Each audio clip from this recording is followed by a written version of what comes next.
Nosotros vamos a hablar de esta etapa de investigación en la sesión del día de hoy. Justamente en esta etapa de investigación yo les comentaba a ustedes que se divide, según mi 211, en la investigación inicial y en la investigación complementaria. La investigación inicial va a dar parte a eso que nosotros conocemos como el procedimiento penal. El procedimiento penal va a iniciar con la presentación de una denuncia o la formulación de una querella. ¿Qué las hace distintas? Bueno, la denuncia la puede presentar cualquier persona que haya tenido conocimiento del momento en el que aconteció un hecho con apariencia de delito posiblemente, que se haya percatado a través de cualquiera de sus sentidos y que, bueno, pues acuda ante un elemento de la policía o acuda ante el agente de Ministerio Público a dar a conocer tiempo, modo, lugar, circunstancias en las que aconteció ese hecho que él presenció para que el Ministerio Público determine si el hecho notificado a través de esta denominada noticia criminal es o no susceptible de una investigación. ¿Qué hace que el hecho sea susceptible de una investigación? Bueno, pues justamente que reúna las características de tener aparentemente esta calidad de representar alguna conducta delictiva. Las cuestiones de faltas administrativas no son materia de una investigación delictiva. Si nosotros nos vamos a nuestro Código Nacional de Procedimientos Penales, el artículo 212 y el artículo 213 nos van a señalar cuál es el objetivo de la investigación. Tiene que tratarse de una investigación objetiva, tiene que ser una investigación imparcial, tiene que ser una investigación apegada al principio de legalidad, tiene que ser una investigación que respete los derechos fundamentales de las personas, tanto de la víctima como de la persona que en este caso pudiera reunir las características de ser imputada. ¿Quiénes están obligados a llevar a cabo esa investigación del hecho con apariencia de delito? Pues el Ministerio Público, según mi artículo 21 de la Constitución, los elementos de la policía que van a trabajar a la par del Ministerio Público y los elementos de servicios periciales. Hasta este momento, digo, no tenemos reformas al sistema de justicia penal acusatorio que traigan como consecuencia que las unidades de servicios periciales tengan que ser autónomas, a excepción de la paradigmática sentencia de hace 2 días dictada por la Corte Interamericana de Derechos Humanos en el caso de la defensora de derechos humanos, Digna Ochoa, y su padre, el señor Plácido. Con motivo de esta sentencia dictada por la Corte Interamericana, pues uno de los puntos en los que al Estado mexicano se le condena, pues es justamente a hacer reformas constitucionales y reformas legales para crear institutos de servicios periciales que funcionen de manera autónoma y que ayuden en ese esclarecimiento de los hechos con apariencia de delito, pero de manera objetiva, ¿no? Que en esa audiencia inicial se obtiene por parte de la Fiscalía y la asesoría jurídica de la víctima del delito el denominado dictado del auto de vinculación a proceso. Con ese auto de vinculación a proceso, lo que va a suceder es que se establece un plazo de investigación complementaria, 321 de su Código Nacional. Denominamos carpeta de investigación, es un legajo en el que van a quedar registrados todos los actos de investigación que se vayan practicando por el Ministerio Público con apoyo de la policía, servicios periciales, los actos de investigación que en su caso la asesoría jurídica de la víctima o la víctima misma hayan ido aportando y todos los actos de investigación que en su caso la defensa de un imputado también haya ido incorporando a la carpeta de investigación dependiendo de la forma en la que esta carpeta se esté integrando. Esto es con detenido o sin detenido. Hola, muy buenas noches, con su permiso, Excelente maestra. noche. A A tus ver si órdenes, me amor. puede ayudar a esclarecer un supuesto de hecho. Hablaba usted de la detención por parte de las personas civiles, del presunto que está cometiendo el delito, pero a veces hay retención, ya lo sabe, usted lo acaba de mencionar, por la inmediatez, de la policía no llega a tiempo y lo retienen porque no lo puede detener un civil, lo retienen un civil. Ahí la fragancia, ¿me puedes ayudar a entenderla mejor?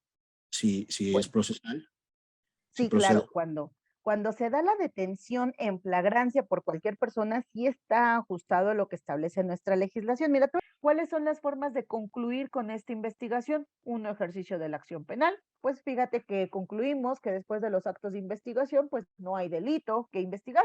Un archivo provisional, ahorita no reúno elementos suficientes para poder llevar esta investigación ante un juez de control, pero voy a seguir practicando actos de investigación. Criterio de oportunidad. Para poder definir qué se entiende por reparación del daño integral, tenemos que acudir a nuestra Ley General de Víctimas en sus artículos 26 y 27. Ahora bien, el Ministerio Público puede requerir de la participación del imputado para dar origen a la celebración de la audiencia inicial a través de cualquiera de las tres formas de conducción del imputado al procedimiento penal que establece el numeral 141. Citación, comparecencia o en su caso orden de aprehensión. Luego entonces pasaremos al acto que se llama formulación de la imputación. En esa formulación de la imputación, dice mi artículo 309 y 311, no es otra cosa que hacerle de su entendimiento, comunicarle al imputado por parte del Ministerio Público cuáles son los hechos que se le atribuyen, circunstancias, tiempo, modo y lugar, quién le atribuye la realización de esos hechos y, ojo, la clasificación jurídica que hasta este momento se le han otorgado a esos hechos constitutivos de delito y cuál es la forma de intervención delictiva que se le atribuye a ese imputado. Nuestro Código Nacional de Procedimientos Penales establece dos diversos supuestos. Uno que se refiere a la prórroga del plazo de investigación complementaria. ¿Quién va a solicitar esa prórroga? El 322 hace especificación de que el Ministerio Público pues podrá solicitar esta prórroga de plazo de investigación complementaria. ¿En qué va a consistir la reapertura de la investigación? Pues que la investigación complementaria ya se cerró. ¿Cuál es la distinción entre prórroga y reapertura? Prórroga, no se ha cerrado la investigación complementaria. Reapertura, ya se cerró. Quiero llevar a cabo actos de investigación que previamente le solicité al Ministerio Público, pero que lo omitió, se negó sin causa justificada. Perdón, nuevamente. En esta parte de que solicitas al Ministerio Público, ¿lo haces antes de que se haga el cierre de investigación? ¿Lo haces en el Ministerio Público donde se inició la carpeta de investigación o lo tienes que hacer mediante en el reclusorio? Se me va el nombre. No, litigación. A partir de la vinculación a proceso, la unidad de litigación de la Fiscalía es la que tiene la carpeta de investigación y ella está trabajando la práctica de sus actos. Si no va a solicitar sobreseimiento ni va a solicitar suspensión del proceso penal, tiene que formular un escrito de acusación dentro de los siguientes 15 días a que se decretó ese cierre de la investigación complementaria. Esta etapa intermedia es una etapa bien técnica. Quiero decirles a ustedes que es una etapa bien técnica. Es más, yo creo que de las etapas del procedimiento penal acusatorio, esta es la que más tecnicismos tiene, porque aunque el Código Nacional la separe en dos momentos, una fase escrita y una fase oral, y trate de decirnos cuáles son los momentos procesales que van a componer a la fase escrita y que van a conformar a la fase oral, existen muchas circunstancias que el código no aclara, sobre todo esta que tiene que ver con el descubrimiento probatorio, esta que tiene que ver con la intervención de la víctima en su carácter de coadyuvancia, esta que tiene que ver con el artículo 340, que es la intervención del acusado y de su defensa respecto de ese escrito de acusación que fue formulado por el Ministerio Público y el escrito de coadyuvancia de la víctima en términos del 338. Esta es la fase más complicada. Pero dicen los académicos, los teóricos, que si las partes desarrollan una buena fase escrita de la etapa intermedia, no se les va a complicar el desarrollo para nada de la fase oral de la etapa intermedia. De forma tal entonces que aquí el Ministerio Público tiene que presentar un escrito a través del cual formula acusación. Ese escrito de formulación de la acusación tiene que satisfacer los requisitos establecidos por el artículo 335 del Código Nacional de Procedimientos Penales. ¿Qué pasa si la víctima no se constituye como coadyuvante? Oye, Nancy, si la víctima no va como coadyuvante, ¿no va a poder participar en juicio? Por supuesto que sí puede participar en juicio. El tema es que no va a tener pretensiones propias que exigir durante la celebración de la audiencia de juicio oral, ¿sale? Entonces, aquí la víctima puede hacer valer esta facultad. Es una facultad que la Constitución 20, apartado C, que el 338 establece a favor de la víctima del delito, pero si quiere constituirse como coadyuvante, tiene que hacerlo a través de una presentación de un escrito que debe de cumplir por regla con los mismos requisitos que le son exigibles al agente de Ministerio Público para la acusación en términos del 335. Esta víctima tiene 3 días para efectos de constituirse como coadyuvante en el procedimiento penal. ¿En qué va a consistir mi intervención? Número 1, señalar vicios formales del escrito de acusación y pronunciarse sobre las observaciones del coadyuvante. Y si lo consideran pertinente, requerir su corrección. No obstante, el acusado o su defensor podrán señalarlo en la audiencia intermedia. Aquí los colegiados han sido claros, ¿eh? O sea, el tema que tiene que ver con solicitar aclaraciones o precisiones a la acusación del Ministerio Público y a la coadyuvancia de la víctima, aclaraciones o precisiones de carácter técnico, si no lo solicita por escrito la defensa en términos del 340, lo puede hacer de forma oral durante la celebración de la audiencia intermedia. Pero eso porque el mismo legislador lo estableció de forma clara. Si no lo haces por escrito, lo puedes hacer durante la celebración de la audiencia intermedia. ¿Cuál es la distinción? El ofrecimiento va dirigido al juez de control y el descubrimiento probatorio va dirigido a la fiscalía. ¿Cuál es el acto que dice en los tribunales colegiados de circuito que no se nos deben pasar por alto? Este tema justamente del ofrecimiento de los medios de prueba. Aquí justo en su nota con la que les corrieron traslado las personas del instituto, viene un criterio importantísimo que debemos de tomar en consideración para no ser objeto de exclusión probatoria. Aquí está justamente. 2020-653. Es tesis aislada, pero corro el riesgo, de someterme a un ejercicio de exclusión probatoria de no satisfacer estos requisitos. Ofrecimiento de medios de prueba en el sistema penal acusatorio. Ojo, el que realiza el imputado respecto de aquellos que pretenda desahogar en juicio oral debe formularlo en la fase escrita de la etapa intermedia dentro de los 10 días siguientes a que fenezca el plazo que se refiere el artículo 340, párrafo primero del Código Nacional de Procedimientos Penales, pues de lo contrario deben excluirse. Ese es el ofrecimiento probatorio, ¿sale? Pregunta, por ejemplo, en la audiencia de sobreseimiento también se tiene que ingresar ese oficio, ese escrito para... No. O ese no, No, nada más es en pero la tú le audiencia. corriste traslado al Ministerio Público, depende cómo lo vayas a incorporar, si con dato o con medio de prueba. Con No medio puedo de yo, prueba, por ejemplo, le bueno. comentaba que con un video, ¿cómo se hace ahí? Ok, señalas entonces que obra tu video, si lo llevas, por ejemplo, en una USB, tú vas a correrle traslado con esa USB y le vas a especificar en el escrito en el que le estés haciendo entrega de esa USB, por comparecencia por escrito, le vas a explicar que viene una carpeta con número tal, que se trata de una memoria Kingston color negro con tapa dorada, de capacidad de 16 gigas, que tiene una capacidad de uso de tanto, y que viene una carpeta con número tanto, que en el interior de la carpeta hay un video con número XXXZ1 y que tiene una duración de 20 segundos, por ejemplo. ¿Qué va a suceder en esa audiencia intermedia? Se va a exponer sucintamente la acusación del Ministerio Público para que quede en el registro del audio y video, pero además lo más importante, para que eso que el Ministerio Público está exponiendo, que son los hechos, circunstancias, tiempo, modo, lugar, materia de la acusación, la clasificación jurídica, el delito que se le atribuye, sus modificativas, agravantes o atenuantes, la forma de intervención delictiva que se le atribuye, quede establecido en el auto de apertura a juicio oral. ¿Qué es eso? El tema de la prueba. ¿Qué se va a acreditar en juicio? Sobre eso, fíjense, esta parte es maravillosa, me encanta. Sobre eso se va a desarrollar el juicio. Esa es la teoría del caso del Ministerio Público. Esa es la parte tan técnica, tan complicada de la etapa intermedia. Por eso bien dicen algunos autores, ¿no? Si desarrollas una buena etapa intermedia, ya tienes prácticamente garantizado un 70% de éxito de la audiencia de juicio. ¿Sale? Perfecto, maestra. Muchísimas gracias. En este caso nos toca ver la última etapa, que es la etapa de juicio oral. La etapa de juicio oral es la etapa más importante, por así decirlo, en el procedimiento penal acusatorio.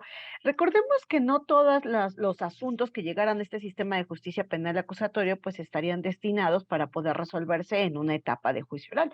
La idea desde un principio, al menos legislativamente, pues estaba plasmada de manera tal que a juicio solamente llegaran todos aquellos asuntos que no se habían podido resolver durante las etapas procedimentales previas a la etapa de juicio, esto es etapa de investigación o en su caso etapa intermedia, a través de las figuras de soluciones alternas o a través de la figura de forma de terminación anticipada del procedimiento penal, en este caso el denominado procedimiento abreviado. El resto de los asuntos que necesariamente tuvieran que llegar a ser materia de debate a la audiencia de juicio, bueno, pues tendrían que resolverse en esta última etapa, ¿no? Competente.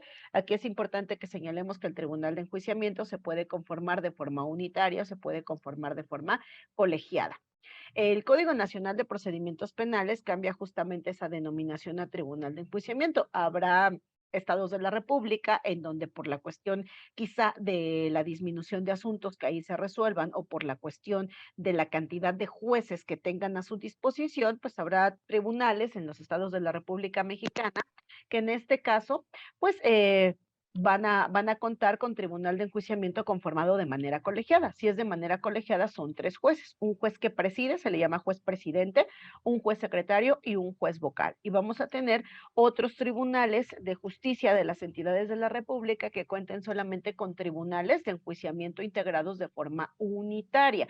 Una de las reglas de quienes conforman el tribunal de enjuiciamiento, de acuerdo al artículo 20 de la Constitución, es que no hayan intervenido en ninguna de las etapas previas a juicio, ¿sale? Es mi estructura. Bueno, mi estructura de la audiencia de juicio oral, bueno, en esta audiencia de juicio, específicamente a partir del momento en el que, en la etapa de juicio, perdón, a partir del momento en el que el auto de apertura a juicio oral haya sido radicado ante el tribunal de enjuiciamiento competente, en ese momento, el tribunal de enjuiciamiento debe de tenerlo por radicado. Se va a señalar un número de causa penal.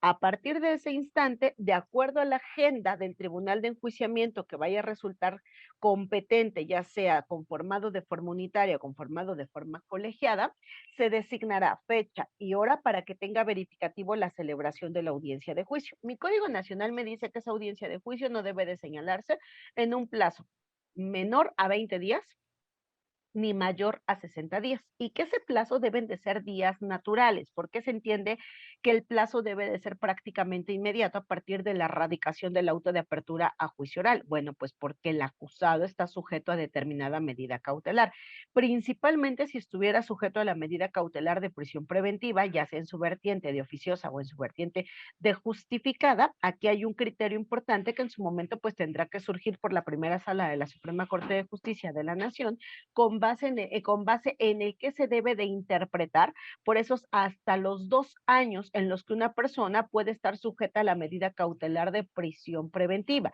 La facultad para llevar a cabo esta investigación pues es la misma fiscalía. ¿Qué pasa si se nos presenta una situación de esta naturaleza? En el uso de la voz se somete a contradictorio y en el uso de la voz la defensa tiene que manifestar que toda vez que ya se agotaron estos medios y que el órgano jurisdiccional esté impedido para fungir como un órgano investigador, toda vez que su deber es apreciar los elementos probatorios que desfilarán ante él y en su caso otorgarle valor probatorio a cada uno de ellos en cumplimiento de lo que establece el artículo 402 del Código Nacional de Procedimientos Penales, se solicita que al órgano, en este caso Fiscalía o Asesoría Jurídica, que no llevaron a cabo el cumplimiento de la preparación de su elemento probatorio consistente en, para que éste pudiera desahogarse e incorporarse en la audiencia que tendría verificativo en este segmento del día de hoy, se les aperciba en términos de lo que establece el párrafo 4 del artículo 91 del Código Nacional de Procedimientos Penales. Aquí, maestra, nos habla César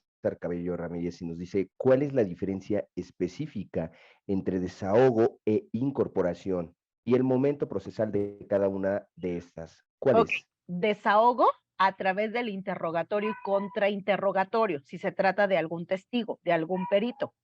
desahogo a través de la identificación, reconocimiento de algún documento o de alguna evidencia material, incorporación una vez concluido el interrogatorio y el contrainterrogatorio, y habiendo liberado al testigo porque no lo voy a necesitar con posterioridad, solicito se me tenga por debidamente incorporado para efecto de que se tome en consideración lo aportado por ese testigo mediante el interrogatorio y el contrainterrogatorio, de manera admiculada con otros elementos probatorios que desfilarán a lo largo del desahogo de la audiencia de juicio oral para el momento de dictar la sentencia.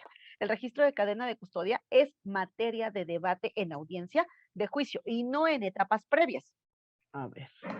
¿En qué delitos se pueden incorporar más pruebas? El Código Nacional de Procedimientos Penales establece dos supuestos, la prueba superveniente y la prueba nueva o prueba de refutación. Esos tú las puedes incorporar en cualquier tipo de delito, pero tienen condiciones específicas en el código. ¿Qué pasa cuando el MP no llega a una audiencia intermedia y justifica? ¿Y qué pasa para cuando la siguiente ocasión no se presente el asesor jurídico, aunque justifique? Se está prorrogando la duración de la medida cautelar en perjuicio de ese acusado, ¿no? Respecto a que no aparezca la víctima y ya se haya, bueno, fijado una medida de apremio al Ministerio Público y se logre el desistimiento de esta, ¿en qué momento se podría ya como solicitar la libertad debido a que no existe la víctima? Bueno, en sí, pues no se ha hasta que se dicte la presentado. sentencia. Vamos a ver, hay criterio de colegiados que si con otros elementos probatorios se puede admicular la versión del caso, aunque no esté el señalamiento de la víctima directa, ¿no? Entonces dice, maestra, ¿cómo se debe de incorporar los videos de las cámaras de C2, C4 a través del monitorista correspondiente? Él es la persona que las obtuvo. Es muy importante que siempre que se trate de cámaras obtenidas, videos de C2, videos de C4, siempre se señale que se giró un oficio a través de la policía de investigación para que mediante esta se llevara a cabo la obtención, la extracción de estos videos. Aquí me ayuda. Decías que podemos, una vez liberado al testigo y que ya decimos, ya no tenemos ni una pregunta, lo liberamos. Si hubiera nueva evidencia, ¿puedo volverlo a llamar a ese mismo testigo o doy ya di por terminada su... no, si ya lo liberé, ya no puede volver a ser llamado, porque incluso liberado, el Tribunal de Enjuiciamiento le hace de su conocimiento al testigo. Señor Jorge Luis Martínez Sánchez, como usted ya escuchó, el agente del Ministerio Público se ha referido a que lo tiene por liberado, lo que significa para usted que si usted así lo desea, puede permanecer en el interior de la sala de audiencia en su calidad de público, siguiendo las reglas que se establecen para quienes en área de público presiden esta audiencia, o puede solicitarle al auxiliar de sala que se le devuelva la identificación con la que usted compareció a esta sala de audiencia y puede retirarse a la continuación de sus actividades, porque no se le va a necesitar más para efectos de este procedimiento. Le pregunto, señor Jorge Luis, ¿cuál es su decisión? Su señoría, me retiro. Bueno, entonces, a partir de este momento, si te llegan a pasar información sobre lo que sucede en esta audiencia de juicio, ya no afecta la valoración de la información que tú aportaste. Ese es el efecto de la liberación, Samuel. Por eso muchas veces le comentaba a César, muchas veces la didáctica que tienen los órganos jurisdiccionales es, a ver, agente del Ministerio Público, ya escuchó, la defensa no va a contrainterrogar. Le pregunto, ¿cuál es su pronunciamiento? Su señoría, no hay más preguntas por parte de esta fiscalía. Esta fiscalía considera necesario liberar a su testigo y que sea debidamente incorporado para efectos de su valoración probatoria. Digamos que son estas pautas que vamos siguiendo conforme a la práctica que desarrollamos en las salas de audiencia. Abogado, Ministerio Público, asesor jurídico, defensa del acusado para poder rendir su alegato de clausura en este mismo segmento, dice la Fiscalía, su señoría, no me encuentro en condiciones para poder emitir mi alegato de clausura. El alegato de clausura sí nos van a preguntar, a ver, agente de Ministerio Público, ¿cuál es el tiempo pertinente que considera usted para poder emitir su alegato de clausura? Su señoría, 10 minutos. Asesor jurídico, su señoría, de igual manera, 10 minutos. Defensa, su señoría, de igual manera, 10 minutos para poder emitir mi alegato de clausura, que es un resumen, es una apreciación. Te estoy diciendo a ti, Tribunal de Enjuiciamiento, lo que sí se logró acreditar, lo que no se logró acreditar, minimizo lo que no se logró acreditar que pudiera dañar a mi teoría del caso y te digo desde mi percepción cómo se debe valorar cada elemento probatorio, reglas de valoración probatoria, 402 de su Código Nacional, bases, no ilícitas, no ilegales, no nulas, ¿sale? Y evidentemente todos esos elementos probatorios, por cuanto hace a la información que se fue aportando, que sea irrelevante, que sea impertinente, se fueron haciendo a un lado a través de las técnicas de desahogo probatorio. Emito mi alegato de clausura. El Tribunal de Enjuiciamiento entonces señala si en ese momento está apto para poder emitir el fallo, si no tendrá que señalar continuación de esta audiencia, solo para emitir el fallo. Si el fallo es absolutorio, se acaba la medida cautelar, libertad inmediata. Pero si el fallo es condenatorio, el tribunal va a señalar fecha y hora para que tenga verificativo la audiencia de individualización de la pena y reparación del daño. Aquí va a suceder lo mismo, alegato de apertura, desahogo probatorio, solo para individualizar pena y reparación del daño. Y alegato de clausura. Tribunal de Enjuiciamiento da por cerrado el debate de esta audiencia de individualización, cita las partes para lectura y explicación de la sentencia. Ojo, porque el código, si bien es cierto que señala que de esta parte pueden prescindir los intervinientes, actualmente los colegiados están señalando que la lectura y explicación de la sentencia es un derecho tanto del acusado como de la víctima y materializan el cumplimiento del debido proceso. Es una obligación del Tribunal de Enjuiciamiento llevar a cabo una lectura y explicación de la sentencia y exponer en ella sus razones y motivos para poder emitirse esa sentencia condenatoria con base en qué y la valoración y en su caso la no apreciación para efectos de la valoración probatoria que no hayan logrado ocasionar determinados elementos probatorios. ¿Bien? Ahora bien, esta lectura y explicación se hace de manera oral, pero el contenido de la misma ya se encuentra por escrito. Cuestión importante para efectos de los recursos, no se apela el fallo, se apela la sentencia. Y entiéndase, por favor, porque esta es una cuestión para los términos procesales. La audiencia del día de hoy, 4 de febrero de 2022, a la que quedaron citadas las partes intervinientes, Ministerio Público, Asesoría Jurídica de la Víctima, Defensa del o los acusados, para efectos de lectura y explicación de la sentencia, hace las veces de notificación. A partir del día lunes ya está corriendo el día 1 para la interposición del recurso correspondiente, en este caso recurso de apelación. ¿Bien? Entonces, no se piense que, por ejemplo, hoy que concluimos audiencia a las 10 de la noche, pensemos, y que ya está cerrada evidentemente la unidad de atención a público, no se piense que si yo vengo el lunes y pido copia de la sentencia que fuese dictada, explicada en audiencia del 4 de febrero de 2022, no se piense que si la unidad administrativa me dice, sí, licenciado Francisco, pero venga mañana, por favor, y me hacen firmar que me estoy llevando copias. No se piense que a partir del día martes se empieza a computar el término, ¿eh? Yo me di por notificado en la audiencia del 4, por lo tanto, entonces sábado y domingo son inhábiles.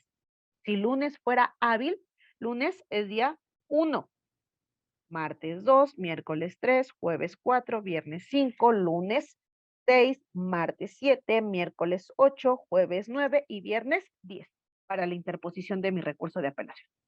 Los términos son fatales. ¿Eh? No sé si exista alguna duda por parte de ustedes con relación a esto que fuimos desarrollando punto por punto. Aquí están las reglas de interrogatorio, ya las explicamos conforme al 373, reglas de objeciones, 374, reglas de interrogatorio. Ceñirme al último párrafo del artículo 373, reglas de incorporación, en su caso para efectos de identificación, reconocimiento, documentos, evidencias materiales, y en su supuesto, la cuestión del uso de estas técnicas o herramientas de litigación para apoyo de memoria, para superar y para evidenciar contradicción. No sé si existe alguna duda. Sí, nomás una Por favor. Una duda en cuanto al Ministerio Público le hace las preguntas a la víctima para concatenar los hechos, pero si le falta alguna pregunta, el asesor jurídico le puede repreguntar una circunstancia, por ejemplo, que diga, fue el 17 de o el 4 de febrero del 2022. Pero hasta ahí se queda. Uno como eso le puede preguntar, bueno, ¿y qué día cayó el 4 de febrero? Para Claro. que sea más, porque si no menciona las circunstancias, tiempo, modo, lugar, que realmente fueron los hechos, por ejemplo, el día, la hora, el modo, pero la parte contraria, el defensor, puede repreguntar o se puede quedar omiso y va a faltar qué día fue de la semana. Esa es o sea, porque el Ministerio Público hace preguntas, pero tengo entendido que el asesor jurídico de la víctima también hace preguntas o hace aclaraciones de preguntas. Sí, ¿no? siempre y cuando no sean repetitivas, exacto, aclarar, pero que se Aclarar. limite a lo que obra en la entrevista o alguna pregunta que yo no haya formulado y que el asesor considere que es importante para sostener esa teoría del caso de la acusación, se le puede formular a la víctima, ¿sale? A la víctima, sí, porque sí me quedó Así es, claro. o incluso a cualquier testigo. Porque sí me quedó claro que si como, uno como defensor, si no aclara, si está muy omiso, si la circunstancia de tiempo y lugar, mejor me quedo callado, porque se puede acomodar a los hechos que me pretende acreditar yo como defensor a mi defendido. ¿verdad? Efectivamente, sí, si somos del otro lado, Así lo y si entendí. voy a formular para poder aclarar o que el testigo aporte más información de, no lo hago. Y pues mejor me quedo ¿Vale? callado. Sí, ok. Exacto, no lo hago. Gracias. Y entonces lo que no se obtuvo, lo voy a elaborar, lo voy a construir para mi alegato de clausura. Ajá. Todo Sí, aquello que no lograste acreditar, acuérdate que tu Ministerio Público dijiste en tu alegato de apertura que acreditarías y no lo lograste hacer. Lo hago que no valer demostró, en mi alegato de clausura. los ¿Eh? hechos, circunstancias, tiempo y lugar, solicito que no se le tome en cuenta la dicho testimonio. Algo así. Exacto, así es, licenciado.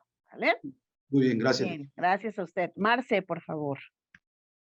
Maestra, tengo una duda nada más para que usted me ayude a aclarar. Termina el alegato de clausura, emiten ahí el fallo o en su caso tendrían que esperar la individualización de la pena. Ahí, A ver, o sea, me queda esa. Ahí voy, Marce. Ajá. Alegato de clausura. Tribunal cita a fallo. Puede ser que lo dé ahí mismo. El fallo solamente me va a decir o es condenatorio o es absolutorio. Si el fallo es absolutorio, acusado en este mismo momento, libertad, hago saber a las partes que cuenta a partir de este momento la oportunidad para que en su caso pues hagan valer la interposición del recurso que consideren pertinente previo a la explicación de la sentencia. Pero ya va a quedar citado el acusado para que en libertad se conduzca a la explicación de la sentencia. Hasta aquí llegó la medida cautelar, ¿sale? Pero si el fallo es condenatorio, aquí te queda sujeto a medida cautelar y voy a señalarte fecha y hora para que tenga verificativo la audiencia de individualización judicial de la sanción y reparación del daño. Concluido el debate de esa audiencia, ahora sí emito sentencia. Ok. A partir de ese momento, perdón, maestra, a partir de ese momento, cuando le notifican, o sea, después de la individualización, le notifican su sentencia condenatoria, notificado, empieza a correr el término. Exacto. ¿Estamos bien? Así es, pero se entiende que si yo te cité, si te dije, mira, el 4 de febrero de 2022 nos vemos en la sala de audiencia que está pendiente por señalar a las tales horas para que tenga verificativo el segmento de explicación y lectura de sentencia, aunque no vengan las partes, ahí se da por notificada, ¿vale? Porque te dije que tenías que venir. Entonces, no se piense que el término empieza a computarse a partir de que se te notifica vía correo electrónico. No, porque te dije que teníamos audiencia el 4 de febrero. Aquí sí los términos son fatales. Sí, son muy importantes, la verdad que sí. Así es, así es. Muchas gracias, era mi duda. Ok, a tus órdenes. ¿Alguna duda? ¿Alguna duda? ¿No hay dudas? ¿Dudas?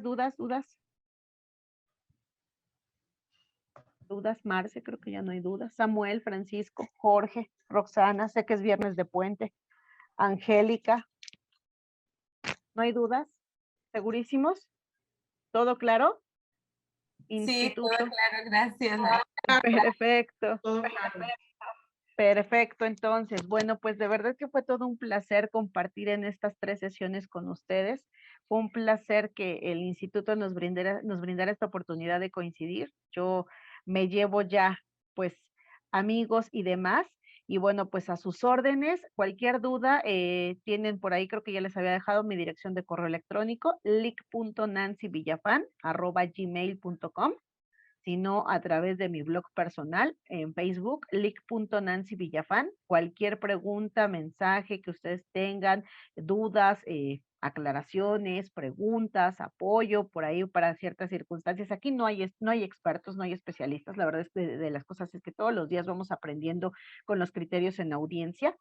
Entonces, pues cualquier cosa que se les ofrezca, yo quedo a su entera disposición, quedo a sus órdenes. Cuenten con una amiga o un apoyo para ustedes cuando así lo necesiten. Me encuentro a sus órdenes. Instituto, les agradezco muchísimo esta oportunidad de haber coincidido a través de sus espacios con las personas que nos hicieron el favor de acompañarnos. Gracias por brindarnos esta oportunidad. Que tengan todos ustedes excelente noche.